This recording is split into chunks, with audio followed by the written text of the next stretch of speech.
Hello, mic check. Ole. He video hi chuan in Pukel Tuang Kima, ZPM spokesperson in. Press conference an hi kan riek anga. Opposition ten kan chief minister tele minang dang hi dot soya an pu a. Chu aron soi fia le do ni. Tu kan ngai thang kan riek khawang. Ti chuan kan riat thewang in ni som ni thakwa sang ni som ni pali khan kan chief minister chuan MCS khom puya thua soya chuta chuan kan rama na tha kan tho theinan contract agreement hi thatak kan nei thin thu apoi mo thu soya chuta thu soi chu ni som ni pali thakwa sang ni som ni pali khan MNF lamin an ron chang le ta chumi an chan le na chula dik fam kim lova a hil fia le na voinia hian kan ron siam don ta ni apakhat na chuan Pukelal Somvela General Secretary MNF chuan press conference ko hialin chief minister pulal du ma chu MCS Association conference a thu dik lo soya apua CM thu soi hi aman fu lo deuh ni na langa mi puiten thu dik zok kan riat apoi mo wangin thilom dan kan soi fia alo ngai ta ani fin fia dol silo soi fia ngai tam em maya hei hi ZPM chuan poi ati tak zet ani a technical lang renga ril ru zong ne na kan ngai tha lo phei chuan kan follow thelo mai thei ni nge na pa tina dot le chuan hei hi lo chin chia le taila Sadguru Engineer and Allied Services Private Limited hian heng kong te hi asiamani ti kha asiama a en colony ti kha lo chin chia taila pakhat na chuan Bairabi rail station to bil khothir panina bil khothir to Kolosit pathumna kon pui tu kham rang kong kan riat angin hai highway kong hi an kol tu le siam tu hi company rang an nia PWD te pon an changa then vai lam company te pon an changa ni tuna khan chiar tak te kha Sadguru tena an chan chin ani a Pukelal Somvela hian kon pui tu kham rang kong te hi EPC mode contract manga agreement siam ani thu tar langin PWD mo phurda chu aron soibo titia Sadguru chana nia wangin an mo PWD lampang EPC mo ta nia wang khan mo phurda nei to lawang hialin aron soi dewa EPC contract agreement mang chuan April ni som pakwa sang ni som ni pakhat khan agreement chu ziak ani nge ya agreement sign to the chu Ministry of Road Transport Highway MORTH tin kan lam tonga in Mizoram PWD Chief Engineer Highway le Sadguru Company ten ni amol zong in Mizoram PWD le Sadguru ten contract and sign iti top mayang ti chuan EPC contract agreement kalphung a la ngai lo ain zep nuala an contract kha han chi en chian chuan in fel file lo tam taka omani ma se chung chua zong kan soi seng lo wanga azwal puitle ma zong kan soi chau don ani pakhat na chuan kon pui tu kham rang kong he a che em mai tun lai hian chu sa soi fia na ani don ani helai kong hi kem som panga sei ani a work order kan ti mai letter of acceptance chu sarkar khan January ni somni panga sang ni somni pakhat khan Sadguru ne na ape a LOA a hian contractor te hian contract agreement hi ni som thum chungin an sign fel turani ti chiang takina in ziaka contract agreement sign fel tur hian performance security na an tho thata an lak le thei tur performance security kha a number kha kasoi 35.37 thousand timayang nuai somthum panga singthum sang sari anda ngal tur ti ani boka ni somthum chunga contract agreement an sign man lo chuan extension an deal thaya ni somruk chung chuan contract agreement an sign fel ngai tura ti ani a ni somruk chunga agreement an sign man lo chuan na hi pek lo tur ani tendaran chan la ya bit security kha an chan vek tur ani boka amaru chu Sadguru te hian ด่านอันบ่เปิลนัสเลอะ agreement ฮี work order LOA อันมัวจังอันนี้สมเรียนเจ็ดApril นี่สมปกว่าสังนี่สมนี่ประหัตคานันไซน์เจ้าวันนี้อิน follow เทียมอกเท่าว่าปัญหาหน้าจวน performance security ให้ฮีนั้นถอดชัดชัวนั้นถอดจ้าcompletion certificate อันดนหุ่นลักเล่นเลยตัวรังสีขานี่ฮี EPC contract agreement ดานาชวน contract amount 5% ดาตัวตีนิสี 3% เจ้าอันดานี่จู่ๆหน่วยสมปัญหาเลยตีขานี่5% จุนี่เซนหน่วยสมงาเลยปริยัติสิงกว่าสังาอันยังก่อนปุยทุกคำร่างกงอาเฮียน contractor สัตกุรุเทียนนาอันโซนี้ completion certificate อันดนนี้จู่แม่นี่รุกสังนี่สมหีปันนี่อันนี้อันโซนี้อัตรังินกุมทุมนักกุมแม่นี่รุกแข็งกงฮีอันเอ็นก็จุยเซลตูร์อันนี้อัสเซลายเซียมทรายอันเมนเทนเซลตูร์อันนี้ปกันนี่pothole free ตัวนี้ pothole free จูมีหุ้นช่วงจู defect liability period ตีอันนี้มาเซ defect liability period ช่วงกงเสียมนาสมอมจัดจูหน่วยสมปันนี่ point สมงาปลีเจ้าอันนี้เสียเฮติจัดเล็กกุมทุมช่วงเฮติจัดเล็กกง repair นาตานาสมอมฮีกันเสียมขันเคลมติเสียถูสวยหลังอันนี้ค่ะให้ฮีอัตเลมนัชันจูกงรีเพย์นาตานามันตูริน contract agreement contract amount นัจังอิน 1% เจ้าอันยังตีอันโลดาฟางอันนี้กันมันเอ็มโอเฮลัยคำยากันสวยเบลจูเองวางอินเงี้ย 1% เจ้าอันดาตีค่ะผู้ชมเวลาค่ะนั่นสวยน่าจวน EPC guidelines สังอินกันตียาเกนี่ละมินสวยเทกันในเหล่าตีอังลุกขันอัศวยาอามาเราจูกันหันซิร์เชียงกันหันบีเชียนโนจวนอันนี้สวยข้าอาลูดิกฟัมกิมเลวะมิโซรัม PWD in proposal อันเทลุอังมิลโซกิน MORTH ขันอันรอนรีรวดตาค่ะอันนี้โซกันนี่ตาเฮียนินให้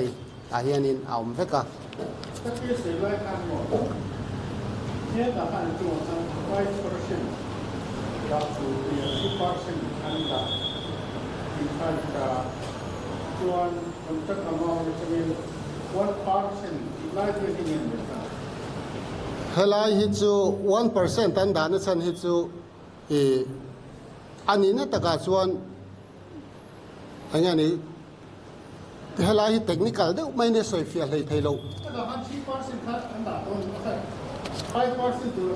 performance security เนี่ยค่ะครับจู performance security และ liability period repair นั่นตัวค่ะอัตรัง performance security นี่ค่ะครับจูเฮดันว่ามีครับจูอาเชียเปียงอัน repair นั่นตัวโซ liability defect liability period กันเชียร์เสร็จแล้วนะ defect liability period พอฮี EPC contract agreement ชวนกลุ่มงาตีเตะกลุ่มทุ่มตีเตะ contract agreement ข้านั่นช่วงข้ามี 1% ตีไล่เตะข้าสวยเฟียโดนมกติกระชักขบไม่ยะมาเสสวยเฟียโดนเล็มโลนี่ไงไงถ้าเซลพอดไม่เตียงอินโกลกันแล้วนี่อัน agreement ค่ะสุวรรณชวนดูโจกทันเทอังเดียวเฮียลคานี่นะออกมาคอนแทคเตอร์เทียนกลุ่มง่ายชวนกลุ่มทุ่มขันทั้งโจกตาเตปนี่ไม่เทียเวลาเฮียนินสูงเสียกเตปสุกันในนี่เตน่าดดเลี้ยชวนสัตกุรุคอมพานีเทียนกลุ่มทุ่มช่วง defect liability period ช่วงกง repair และ maintenance อันทอตูร์ค่ะรุนดัลตักจะวินันทกาโวยงมาจัดทกชตูราที่ลันนี่นูปอยน์อันโอยเราเจลวังอินโซโคสนติสโปเปกันนี่เฮียละมาเซโซโคสนติสโปอันช่างมูมันเหลวนี่ชุดที่ยังนี่ตากวังชวนมิโซรัมสรการชวน regional office MORTH กาวตีเรียดปุยในสัตกุรุเตนาจูนิลีทักวาสังนี่สมนิปลีขานกันเซลทุดลูกกันเซลตัวรัทุดลูกนะเสียมาแล้วนี่ตาสัตกุรุเตปุยสรการอันขินจุนเซลเหล่านานเลสรการินขินสรการินอักขินจุยเหล่านั้นอันคอนแทรคตีตอบสัก foreclose อันเหล่าดีลเวบก็ in hethiam tonin performance security nuai somthum panga 37,000 po chu Mizoram sarkar in kong siam nan alak sak a forfeit tani Bairabi tru bil khatlir FCI bufai kan phurna kong poimo takmai po hi Sadguru contractor tehian ni somni pakwa thakwa sang ni somni paruk thenga en kol zui turan nia leimin tle man paiti mai lo chu kong repair na tho an nei lo chu wangin ZPM sarkar chuan nili thathum sang ni somni pali khan contractor hi so khos notice apea contractor hi arhem dan dang a om mang box si lawa tho zui atum box si lawa chu wang chuan nili thathum sang ni somni pali khan ati top sakta ni performance security 49 lakhs noi somli pakwa po lakh sak an ni bok heng kong te hi Sadguru mo phurna liau ani a an en kol hun tur chung defect liability period azo nuwa NHIDCL kuta hlan turani chu hun chu ala top lo wangin NHIDCL hian an la du big si lova kong chia wangin mi puin kan tuarta boxia PWD mo phurna nimi alo chungin sarkar chuan ama sum sengin asiam thatran taringot mayani e Pukelal somvel hian PWD ten dan bo chian nan nei lo thu asoi hi adik thui viawa CM hian PWD dan an bo chiat thu asoi haulo agreement fel tok lo sarkar lam chan chaw sa siam thin hi CM hian ti to padua action lak zel ani to tur thu huai takin asoi mai ani CM thu soi hi mani lo in ngai bel tan lo chuan han hel tur a om lem lo ngal thế nia World Bank sum a kong lai ani thin lai pokhan simphei thalai te kha an lung oi lowa kong zo hial te khan tuma police ten an dang bet rup rup ani kha sang ni chho borvel khati hun lai khan PWD officer lian tak pakhat in chu World Bank house ti wan nge nge ani lom ni palina pusom vel hian MNF kan kong te chet chan bari chu apula tangin agreement fel tok lo wang le monitor chui ani lo thin wang hi ani chu wangin sarkar chuan em gì sao nó vẫn chế về mà ni làm mà ni bảo hi chu cái mà thiểm lâu ni lâu nhiêu tin NGO ko kan ai ote telna project monitoring committee tu na hian sarkar thar chuan adin ta project somnga vel lai en dikani to chung te chu ZPM sarkar ma a tinatlang ani atom na ka soi du chu achunga kan soi ta kan khian Bairabi tu bil ko thlir tu scholarship te kon pui tu kham rang te hi Sadguru hom na vek ani a eti khop hian an thok chia a khem thei lo tur sin agreement an siama hetiak taka ma lo la tu ministry ma sa mi te singa khan kui hang hop tu an om nge yang ti kan ring hlel lova tuna kong chiat chana po ZPM na men lovin al pu tu te an ni la si hi arun thak em ani hetiang til thalo inform khom hi ZPM nuaya chuan aom ve to tur ani lawang Mizoram sarkar hian thil dik le om zeneya ro rel na kalpui hi tuna chuan atum to a chumia chuan fruit zeu hi chu tu em chuan nei don ani ang ngong kha ke ni ho poi min ngong theu to in karinga eng tina motal mi puite poin kan sarkar thopila kan lo tuar ve ta dewani poin kan tu le fa te kan ramta na din ko chuana tur bul in tran na ni ti riain tuar chhel tur le do thei tur te mani ta chawen lawa rampum anga kan en ram apoi mo zia te i he thar le ngu kalpum tharin ma an lak chuan mitin hi min hmong do na a tha zong pon atuar zong pon hei ZPM party nge po ai kal chung changa tele thil rang hianin atuar tun ni ve tho ani so wang chuan mitin hi zirtir to transfer chung changa tele thil dang te po a lok puina po atel tu chu ZPM party zingami ten ya mi pui pon ya atuar tu po ZPM party mi ten ya mi pui pon ya so wangin mitin thil tha ti kan tum na ko nga hian ngong aron nei theu don chewani chu thanem ngai taka sarkar troi oma Mizoram future ta na thei top chua turin voi dia hian Mizoram mi pui te kan soma MZA te thathem ngai na lein rong bol na zong zonga kan fakin kan choi mo em cheu ni lo me tuna alang china chuan Sadhguru ho thiam lo ni le treng mayang po ni se a contract an la an thok thalova a kong siam a khan thok thalutuk lo ni na langa tin kong an siam zon huwa a maintenance lampang po kha thok chaw raw view ni na langa hei apoi maintenance hi poi mo em min motor thar leya a maintenance zui lo chuanin a engine te tikhani na hlui mai mai ni maintenance kan ti chuanin motor kan le chuan servicing ti te khani mai a ka tiang deuh khan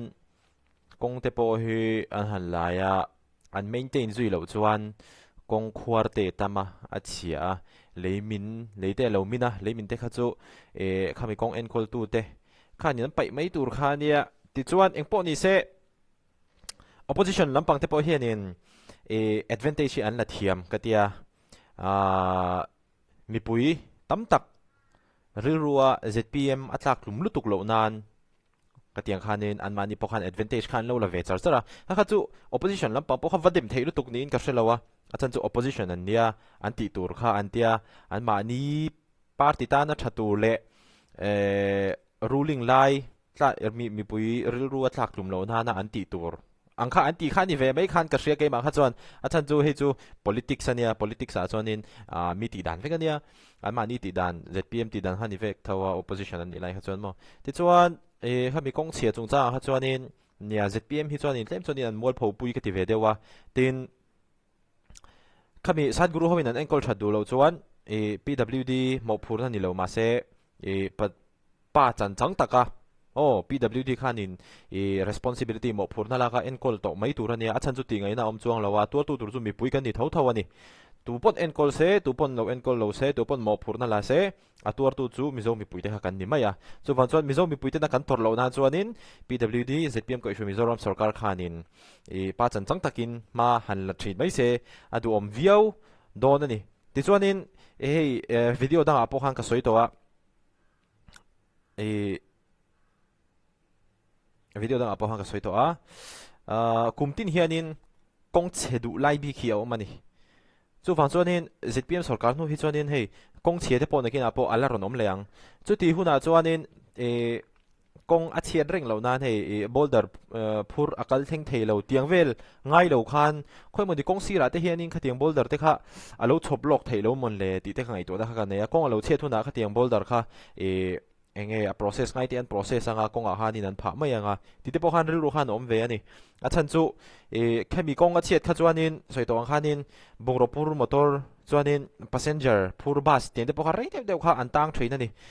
b farm kan zir tan ti lai kum sang ni song pathum song pali chho khan ke ma po hanin ka experience to a ka kong kha che ma bus pe ga chu Mizoram le Guwahati in Karatlan bus pe hi chu akhan hi sang sia hatian an sulop lo pa mo adin thei me mani kong chia to kha chuan le ZPM thiam lo pokati chuang lawa opposition lampang thiam lo pokati chuang lawa encol tu company kha an mo phurna kha an hlen lawa ma se encol tu company mo phurna kha an hlen that lo chuan rem thei an ni chuan boxi lo chuan ti ngai na dang om chuang lawa chuan in ZPM kaishwe Mizoram sarkar hianin pa chan chang takin mo phurna lain mizo mi puite na kan tor ai chuan thataki na encol mai turani ti kha keima ngai ve dan ani poni se asoi chiang viawin ka ria pukel tlong ki makhian mo pu tunge kha ke som vela ti mi khaina athu soi po kha kan chief minister he thu diklo soile dot soi do he de wang hianin an chua ve thin trim jema hi chu political game ania achan chu chief minister ber do he de wanga mi zong zong ril ruwa an tu chuan hei ZPM a alang sar chin khan ni tamo an chief minister te Miss Berilite puti BC te puwanal sai lo te khatia ang chi ho kha mizo thalai ril ruwa an tlak nat lo kha chuanin political party dang po hanin dan po han advantage kha ani ve dona kan chief minister po hanin a soisual a soisual lovin ka ria dot po kha soilem lovin ka ria ni kha ka riak ve thei chu ni deuh mai ke ma bi ka chu mo le video le kanin mule don ani o hei min an ron soina sa thina tiếng YouTuber về xí tiếng YouTube Premium te ilei lo te min tia hey thầy ông về chat to nè ơi thì về chat to nè là video lại cái nhìn một lại theo đó nè